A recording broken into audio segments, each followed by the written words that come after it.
Hey there guys, and how's it going? Today I want to redo the party time deck. Kind of fell flat because I was kind of looking at it as a party deck, and it was really built towards being a sacrifice based deck and that. So I really feel like this deck maybe should get another shot.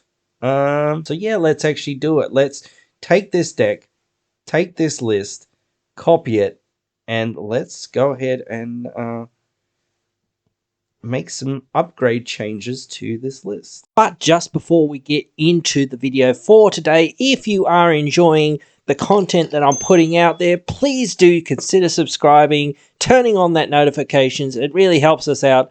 But with that being said, let's get right on into the video for today. All right, so here we are having a look at the list on Architect. And I think this is a cleaner, easier way to sort of see what's happening with the deck, get going with it, and figure out what we're doing. All right, so where is our commander? Or is our commander in the list?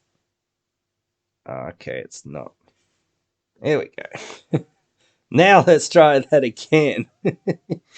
Alright, where is our commander? Alright, where is our commander? Over here. Alright. So, class clerics from the top of your library. Look at the top of your library at any time. Combat. You have a full party. You can put a count on each creature you control. Those creatures gain death touch till EOT. Right, so we're going to follow the same logic. We're going to do a lot of the same things. We're going to cut a lot of the same cards that I would suggest you cut. And again, I am going to do this in as budget of a way as possible, as which I can, to make this deck as budget affordable for people who say, well, I haven't got duels or anything like that. So what do I do? Well, this is what you do. You know, you first have to get through cutting these cards and going, well, what am I cutting and what am I keeping? Why am I keeping these things? And sheesh.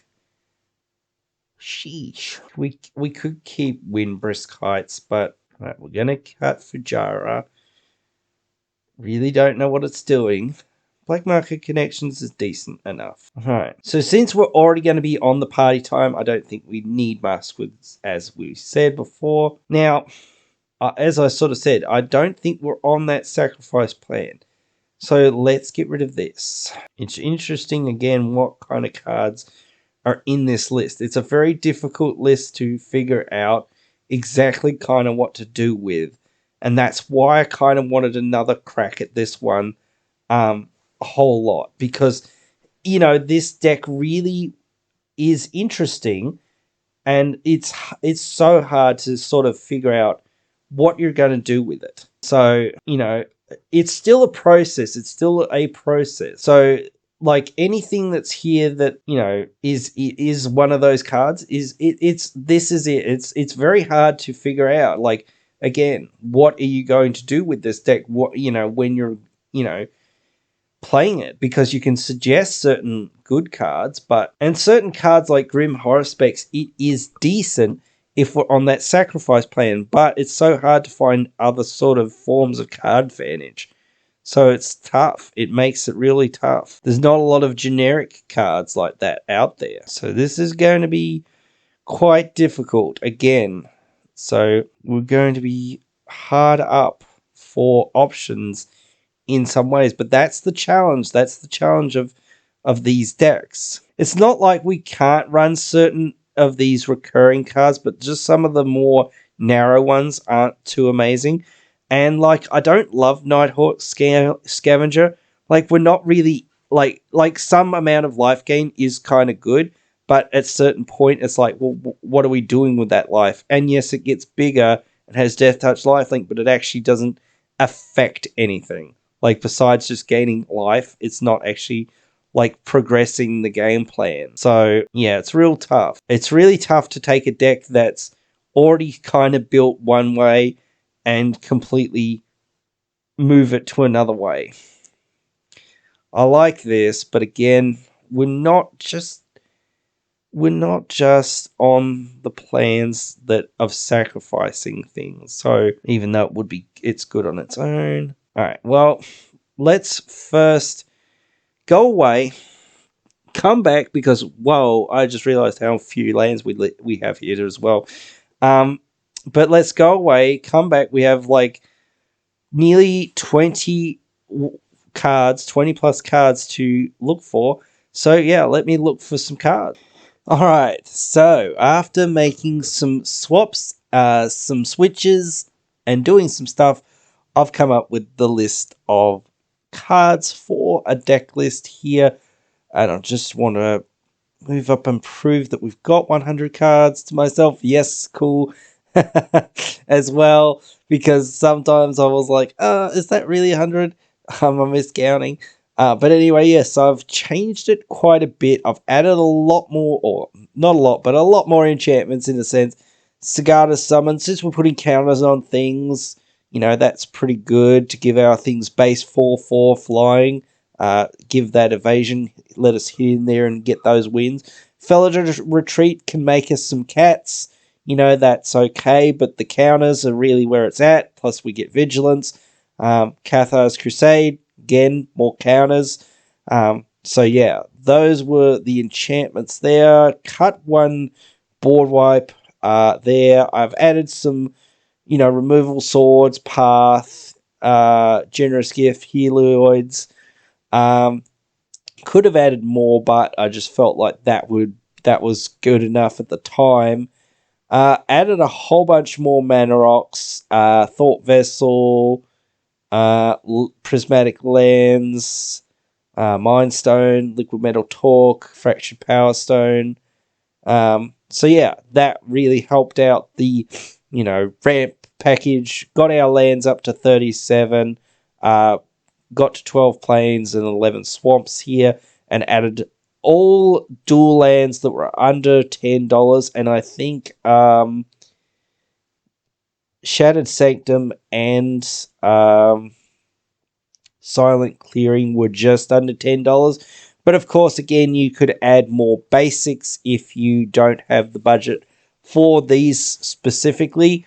I just looked for the most budget ones that I could for this. But anyway, Abzan Falconer, all our stuff with counters gets flying. So when we attack with our stuff and get counters on our stuff, suddenly our stuff has flying. So now it's a lot harder for our opponents to block. Brina, if we attack the player that has the most life, we get counters and we also draw cards. So that's really good. Our opponents do it too, but we don't really care as long as we get the benefit. We're happy. Drana, because she's pretty decent. Elite Scale Guard taps things for us when we attack with creatures with counters. What else do we add? Hagra Constrictor, giving our stuff menace. We want anything that gives us any kind of evasion so we can get in there and do that damage. Lazelle, doubling up the number of counters that we get.